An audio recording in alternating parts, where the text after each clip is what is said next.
मूढ़ता मत करो, लक्ष्मी के पीछे मत भगो, प्रभु के भजन में लग जाओ। लक्ष्मी मां है, वो तुम्हारी सेवा करने लगेंगे। प्रायः सब लक्ष्मी पति बनना चाहते हैं। ध्यान से देखो, लक्ष्मी के स्वामी धनाभिमानी कभी नहीं बन सकते। लक्ष्मी जी ने किसी का वर्ण ही नहीं किया। जब समुद्र से प्रकट हुई तो सब विराजमान थे। लक्ष्मी जी ने उनका वर्ण किया जो लक्ष्मी जी की तरफ देख भी नहीं रहे थे, श्री भगवान का। लक्ष्मी मां है, जगत माता है। मूढ़ता इसीलिए कहा है कुत्र विमूढ़या सिरे, ए विमूढ़, मूढ़ता छोड़। मां को तू कैसी भावना से देख रहा है? सब लक्ष्मीपति बनना चाहते हैं। अरे लक्ष्मीपति है वो तो केवल श्रीहरि है, दूसरा नहीं। लक्ष्मी के स्वामी केवल भगवान श्रीहरि हैं। भगवान के ना चाहने पर भी उन्होंने भगवान का ही वर्ण किया। आप दासत्व स्वीकार करके प्रभु का जब भजन करेंगे तो लक्ष्मी मां है, आप उनके पुत्र हैं, वो भरपूर आपको जो कुछ चाहिए वो सब दे देंगे। बात मानो, समझो।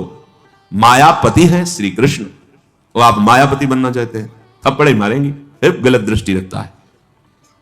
हम सब आकांक्षा करते हैं कि लक्ष्मीपति बने। देखो अंदर से देखो, किसी कोई भाव आता है कि लक्ष्मी तो प्रभु की प्रिया है, प्रभु की प्रिय है, पत्नी है। अगर हम प्रभु का भजन करेंगे तो माता हम पर कृपा करेंगे, पर हम माता नहीं मानते और जानते हैं कि माता की तरह भरण पोषण लक्ष्मी जी के ही द्वारा हो रहा है, उन्हीं का वैभव। तो आप स्वामी मत बनिए, मूढ़ता त्यागिए। अगर आप लक्ष्मी के पीछे भागते हैं स्वामी बनने के लिए तो दंड ही मिलेगा। वैसे माता जी की पर्सनल सवारी जो है लक्ष्मी जी की, वो जानते हो क्या है? उल्लू। मतलब जो सार था वो मिला नहीं, असार में भटकते रहे। जब तुम ऐसा कुछ करोगे, अगर वो अकेले आए भी ना तो उल्लू बना देंगे। उल्लू बनाना जानते हो? उल्लू का दिन में प्रकाश में नेत्र काम नहीं करता है, अंधेरे में काम करता है। अर्थात जो लक्ष्मी को केवल स्वीकार करता है, आराधना की है, तो लक्ष्मी जी उसके दिमाग, क्योंकि आएंगे तो ना उसमें सवार होके, अब उसके दिमाग में ज्ञान के प्रकाश के लिए नेत्र नहीं रह जाएंगे। अज्ञान अंधकार में उसका काम करेगी बुद्धि। क्या ये भोग लूं, ये ऐसा करूं, अभिमान बढ़ाने वाला, वासना बढ़ाने वाला, दुर्गति में पहुंचाने वाला कार्य प्रारंभ हो जाएगा। विविध प्रकार के दोष प्रकट हो जाएंगे। नारायण को बुलाओ, प्रभु माता जी सहित पर, जानते हो क्या अलग अलग सवारी में नहीं आती, एक सवारी में आती है। कौन? गरुण जी में। गरुण जी में भगवान नारायण और लक्ष्मी। गरुण जी जिनके पंखों से वेद स्तुति हो रही, अर्थात दिव्य ज्ञान विज्ञान संपन्न और समस्त ऐश्वर्य भोग आपके पीछे डोलेंगे। ऐसा नहीं कि भक्त केवल भिखारी ही होता है। देखो अम्बरीश जी महाराज बड़े बड़े ऐसे महाभागवत हुए, दिव्य वैभव संपन्न और भगवान की अपार भक्ति में डूबे हुए। श्रीपाद करे विमूढ़ता, अर्थात मूढ़ता का त्याग करो और सर्वाधीश्वर युगल सरकार के चरणों का चिंतन करो। बेलवन में लक्ष्मी जी आज भी विराजमान होकर तप परायण है कि कभी किशोरी जी का आदेश आ जाए सेवा के लिए तो हम कृतार्थ हो जाए। वृंदावन में नहीं, बाहर यमुना की पल्ली पर विराजमान है, और इसलिए विराजमान है कि कभी लाडली जो इशारा कर दे किसी के प्रति, वो मुझे सेवा मिलेगी। विहाय वृंदावन मिंदिरादि भी सुदुर्लभम कुत्र विमूढ़ आश्रय। आशा छोड़ो तुम और न किसी से, हमारे लाडली लाल के चरणों का आश्रय लो। तो कह रहे हैं परम सुदुर्लभा शास्त्र मिलंति भक्तया, परम दुर्लभ प्रेम भक्ति भी मिलेगी और ऐश्वर्य भी मिलेगा। ये जब आप प्रिया प्रीतम के चरणों का आश्रय लिए वृंदावनाधीश्वर श्यामा श्याम का भजन कर रहे, तो क्या नहीं मिल जाएगा आपको? बड़े सद्गुण हैं, पर भगवत चरणारविंद की शरणागति नहीं, भजन नहीं, क्या होगा इससे? ये तो बाहरी सद्गुण है, इससे क्या होगा? अगर प्रभु के चरणों का आश्रय नहीं तो ये बाहरी सद्गुण भगवत प्राप्ति थोड़ी करा सकते हैं। और मनुष्य जीवन का चरम और परम लाभ भगवत प्राप्ति है। रूप अभिभवई, बड़े रूपवान हो, देह भाव से अपने रूप को देखकर गर्व करते हो कि मैं बड़ा सुंदर हूं। कितने दिन टिकेगी सुंदरता? दुर्गति ही करवाएगी, क्योंकि देह भाव से सुंदरता का आरोप मैं में कर लेने से भोगों की प्रियता बढ़ती है। भोगों की प्रियता दुर्गति का कारण है, बुद्धि का भ्रष्ट हो जाना है, सत्य वस्तु से पतित हो जाना है। तो किम रूपई, बड़े रूपवान हो, उससे क्या होगा? बार बार दर्पण में अपने रूप को देखकर गर्व करोगे और विषय प्रियता बढ़ेगी। श्रीपाद कह रहे हैं किम दानम, आप बड़े धनी हो, आपको गर्व है कि मैं गरीबों को देता हूं या किसी को भी देता हूं, इसे क्या होगा? तुम्हारा अभिमान पुष्ट होगा, तुम्हें जो पुण्य का है वो और लाभ मिलेगा, 1 की जगह 1 लाख दे देगा। इतने में तुम अभिमान से युक्त हो, और बढ़ जाएगा तो और अभिमान बढ़ेगा, तो होगा क्या? दुर्गति। क्या होगा? सोचो, जिनका कोई अपराध नहीं था, बराबर गौदान करना, स्वर्ण से खून मढ़वाकर, सींग मढ़वाकर दक्षिणा देना, घर दान करना, दान में ही लगे रहते थे महाराज नृग। चूक हो गई, जो ब्राह्मण दान नहीं लेता था उसकी गाय आ गई गौशाला में, उनको क्या पता, उन्होंने किसी ब्राह्मण को दान कर दिया। जिसने दान लिया वो लेके जा रहा था, जिसकी गाय थी वो कभी दान लेता नहीं था, उसने कहा ये तो गाय मेरी है। बोले नहीं, ये तो मेरी है क्योंकि अभी महाराज नृग ने दिया है, चलो महाराज के पास। वहां गए, उसने कहा महाराज आपने गाय हमें दी? हाँ दी। उसने कहा महाराज फिर ये गाय मेरी है, ये आपकी नहीं है, आप हमारी गाय वापस करें। तो उनका तुम्हें 1 करोड़ गाय देंगे।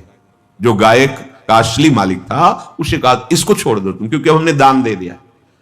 उसने कहा मैंने कभी दान ही नहीं लिया तो क्यों स्वीकार करूं, मुझे अपनी गाय चाहिए। जिसने दान लिया था उसने कहा बस मुझे तो यही गाय है, अगर ये नहीं दोगे तो। इतनी बात का ये दंड मिला कि द्वारिका के कुएं में वो गिरगिट बनकर पड़े थे, पर कृपा ये हुई कि अपराध था नहीं पूर्ण रूप से।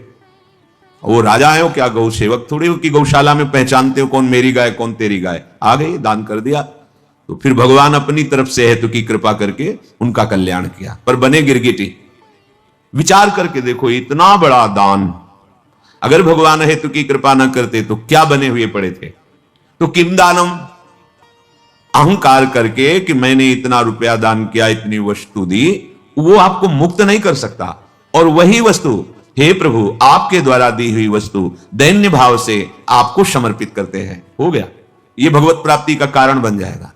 किसी को भी जब कोई कभी सेवा करे, दान भावना ना रखे, मेरी वस्तु नहीं है भी नहीं, वास्तविक मेरे प्रभु ने दी है। प्रभु की दी हुई वस्तु से प्रभु स्वरूप सामने आए हुए को जो हम सेवा कर रहे हैं, रिझा रहे हैं, उसका फल हो मेरे गोविंद मेरे पर प्रसन्न हो।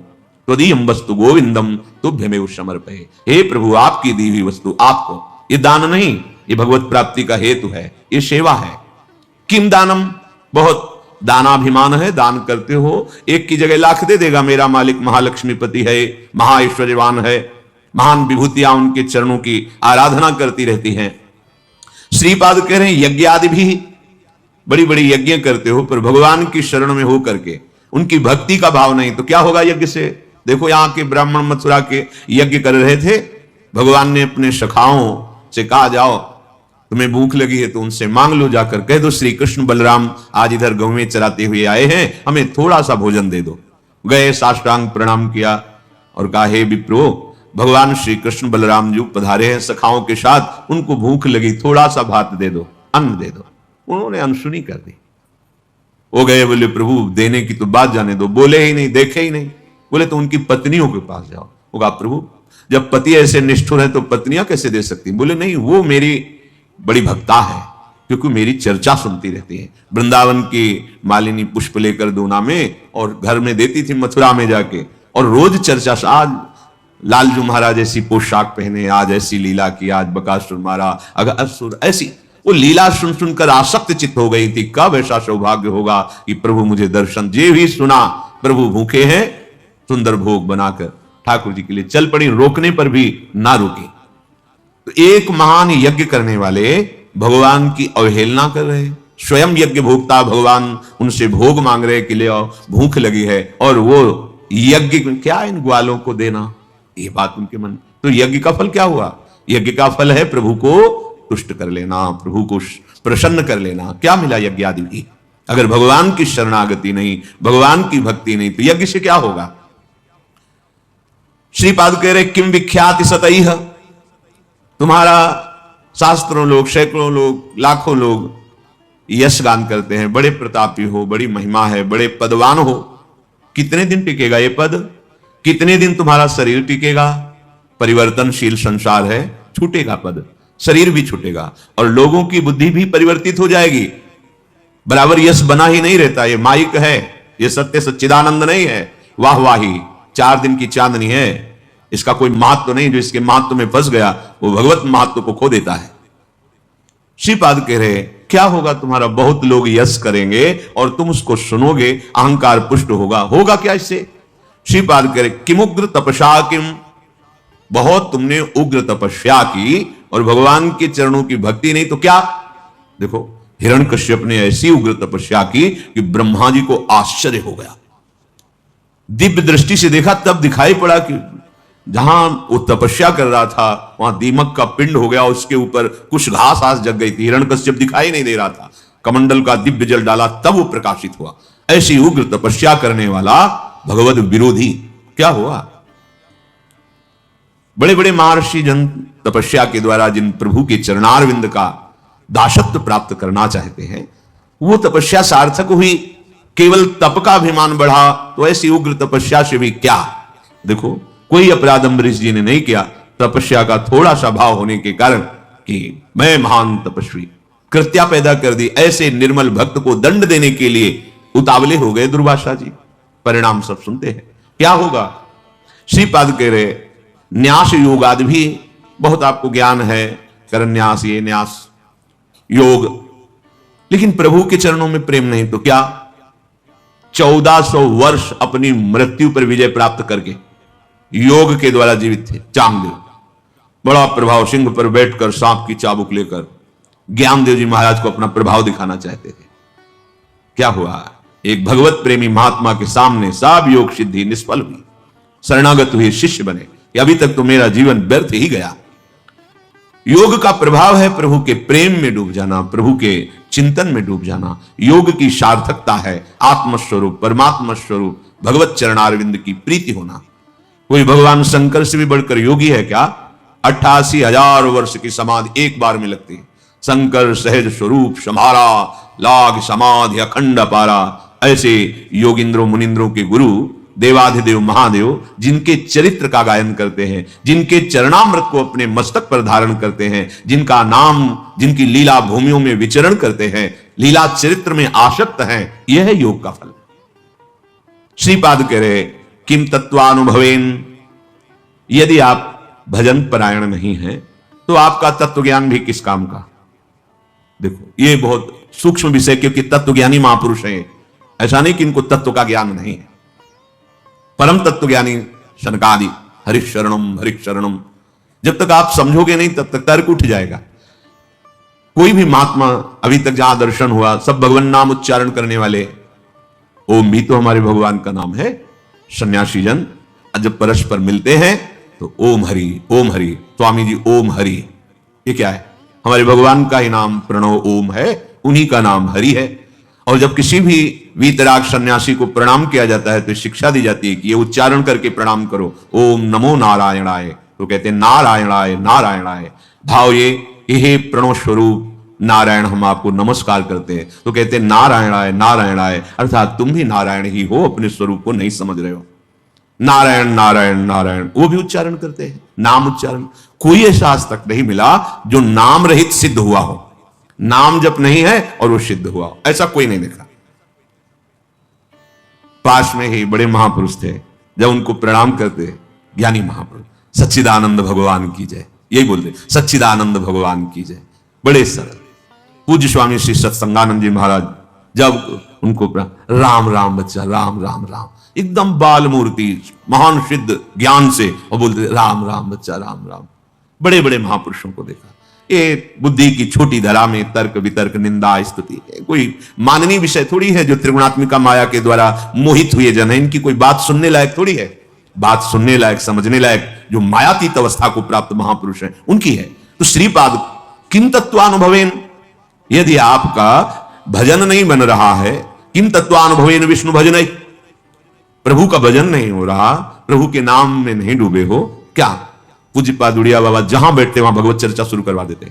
भागवत हो रही है, कोई ग्रंथ हो रहा है, बैठे आश्रम में चर्चा हो रही प्रभु की। सनकादि के लिए आया, आशा बसन व्यसन याति नहीं, रघुपति चरित होए तहां सुने। आजकल पता नहीं कौन सा ज्ञान हो रहा है कि भगवान से विरोध, भगवान के नाम रूप लीला धाम की वृत्ति ना स्वीकार करना, यही ज्ञान माना जा रहा है। कौन भगवान, कैसा भगवान, बातें अज्ञानी जैसी, और माना जाता है अपने को ज्ञानी।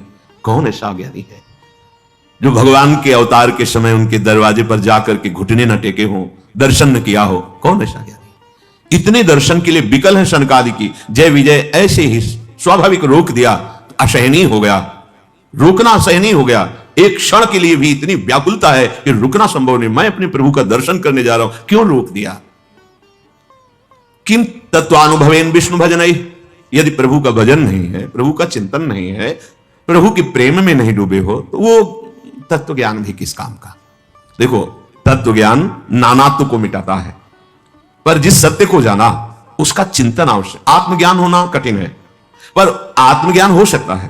पर आत्मरति होना, पूज्यपाद सिउड़िया बाबा जी महाराज के वचन, आत्मरति होना, आत्मावान, आत्मरति, आत्म क्रीड़ा परायण, वो आत्मा में ही तृप्त रहता। ये रति निरंतर अपने स्वरूप का चिंतन। हमारे प्रभु है, आत्मा है, हमारी आत्मा हरिवंश।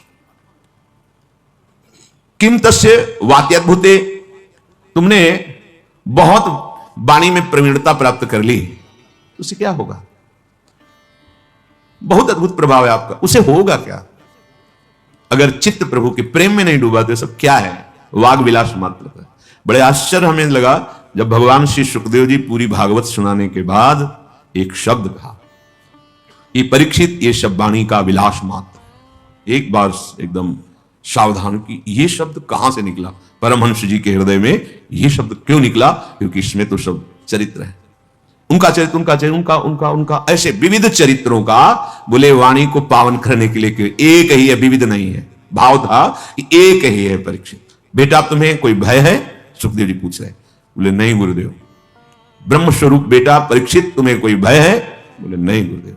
एक तक्षक क्या करोड़ों रूप मृत्यु का साक्षात कराल रूप धारण करके आ जाए तो अब आपकी कृपा से मुझे कोई भय नहीं रह गया मृत्यु का।